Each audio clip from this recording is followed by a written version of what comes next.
تو آج اگر میں عرب ورلڈ کا ذکر کروں تو آپ میں سے بہت سے لوگوں کے ذہن میں سب سے پہلے اسلام کا نام آئے گا۔ اسلام آج نہ صرف عرب بلکہ پورے سب کانٹیننٹ کی ایک اہم پہچان بن چکا ہے، ٹھیک ویسے ہی جیسے یورپ میں عیسائی مذہب کی پہچان ہے۔ اسلام ہی وہ ذریعہ تھا جس نے عرب کے لوگوں کو پوری دنیا میں پھیلایا۔ اس مذہب نے نہ صرف انسانوں کی سوچ بدلی بلکہ دنیا کے کچھ سب سے طاقتور سلطنتوں کی بنیاد رکھنے میں بھی اہم کردار ادا کیا۔ ایک دور ایسا بھی تھا جب اسلامی خلیفہ کا اثر اسپین سے لے کر نارتھ افریقہ اور سینٹرل ایشیا سے لے کر ہندوستان تک پھیلا ہوا تھا۔ لیکن سوال یہ ہے کہ جب اسلام 7ویں صدی کی شروعاتی دور میں آیا تو اس سے پہلے عرب کی سرزمین پر کیا تھا؟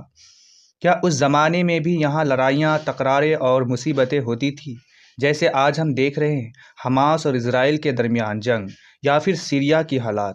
کیا اس زمانے کے عرب بھی ایسے ہی پریشانیوں سے گھرے ہوئے تھے؟ اسلام سے پہلے کے عرب لوگ آخر کرتے کیا تھے؟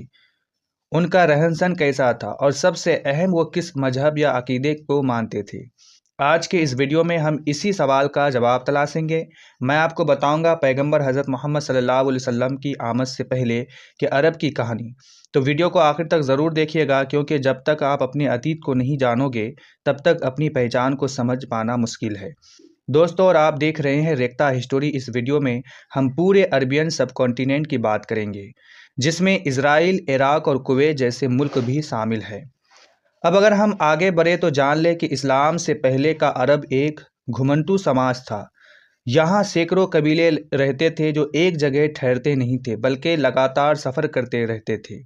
ان قبیلوں کو وہاں کی زبان میں بدو کہا جاتا تھا۔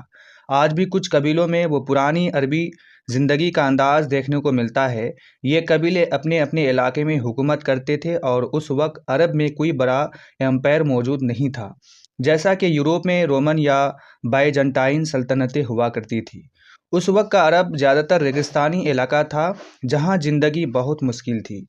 تو یہاں قبیلوں کا راج تھا اور یہ کوئی عام قبیلے نہیں تھے بلکہ جنگجو اور بہادر مانے جاتے تھے۔ یہ ایک دوسرے میں اتنی زیادہ لڑتے تھے کہ انہیں کنٹرول کرنا بہت مشکل تھا۔ اس لیے نہ تو رومن سامراج نے یہاں قبضہ کرنے کی کوشش کی اور نہ ہی بائزنٹائن سلطنت نے۔ تو اس علاقے پر قبضہ کرنا آسان نہیں تھا کیونکہ یہاں کی قبیلے بہت جنگی اور کٹھور مزاج کی مانی جاتی تھی۔ یہ لوگ اکثر لڑائی کو ایک کھیل کی طرح لیتے تھے اور اپنے جان تک داؤ پر لگا دیتے تھے۔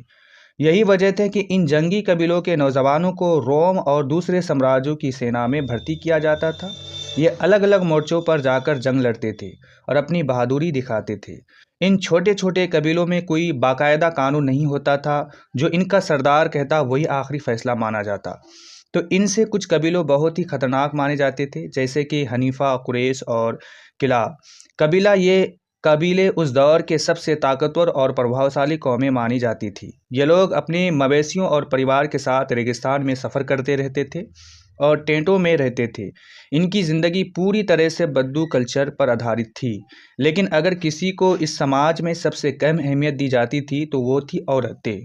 اس پورے سماج ویسا میں مردوں کا بول بالا تھا۔ عورتوں کو اکثر صرف بچوں کو جنم دینے والا ذریعہ سمجھتا تھا، انہیں بوجھ سمجھا جاتا تھا، اور اگر کبھی جنگ میں کوئی ہار جاتا تو دشمن کی عورتوں پر قبضہ کرنا ایک طرح کی شرمندگی مانی جاتی تھی۔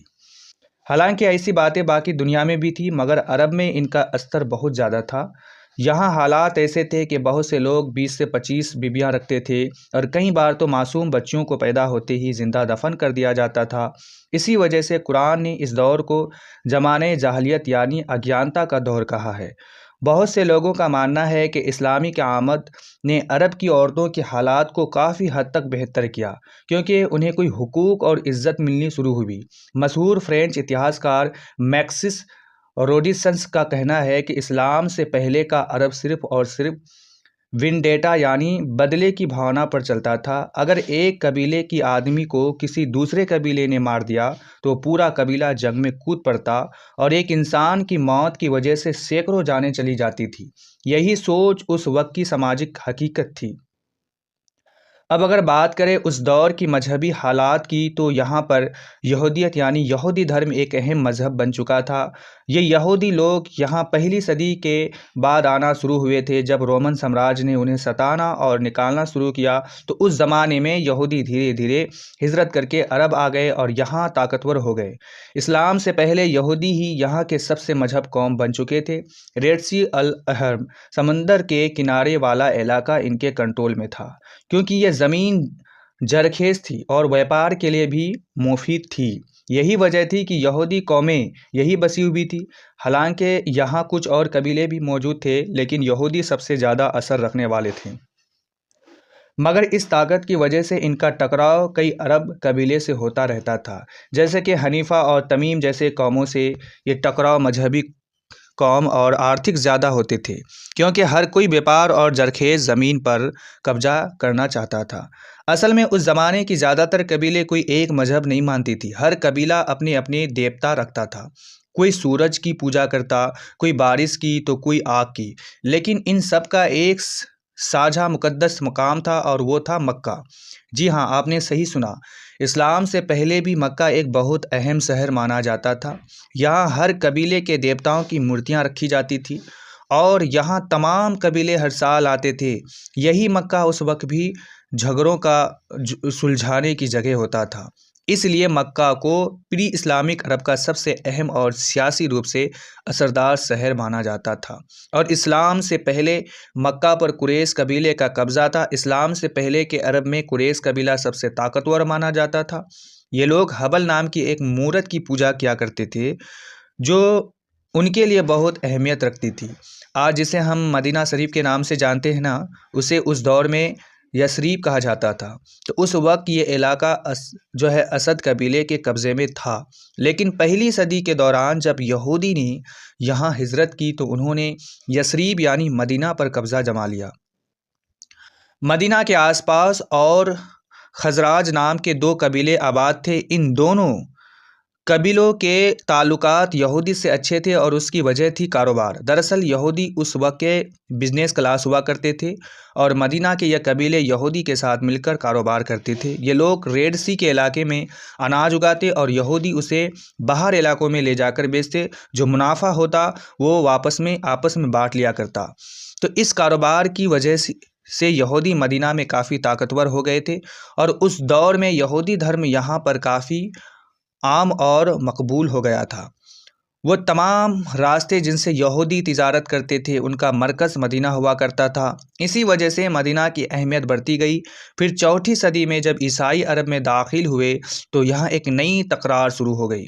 یہودی اور عیسائیوں کے بیچ تسلسل سے جنگ ہونے لگی۔ چونکہ یہودی مدینہ میں جڑ جما چکے تھے اور ان کے ذریعہ مدینہ کے قبیلے آرتھک طور پر مضبوط تھے، اس لیے ان تمام قبیلوں نے یہودی کا ساتھ دیا اور عیسائیوں کو شکست دی۔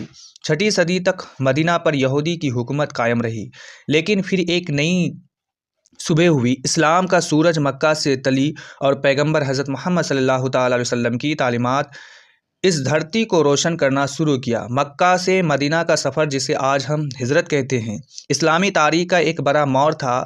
پھر ایک وقت وہ آیا جب مکہ اور مدینہ کو ایک روحانی سفر سے جوڑا گیا، جسے آج ساری دنیا حج کے نام سے جانتی ہے۔ اسلام کیسے پھیلا، کیسے عرب کی دھرتی پر ایک نیا پیغام آیا، یہ خود ایک بہت دلچسپ اور ایمان افروز کہانی ہے۔ اگر آپ چاہتے ہیں کہ اسلام کے ادے پر ایک تفصیلی ویڈیو بنایا جائے تو کمنٹ میں ضرور بتائیے۔ اگر آپ کو یہ ویڈیو پسند آیا تو اپنا فیڈ بیک دیجیے اور ایسے ہی مزید دلچسپ باتوں کے لیے ریختہ ہسٹوری کو سبسکرائب کرنا مت بھولیے۔ شکریہ۔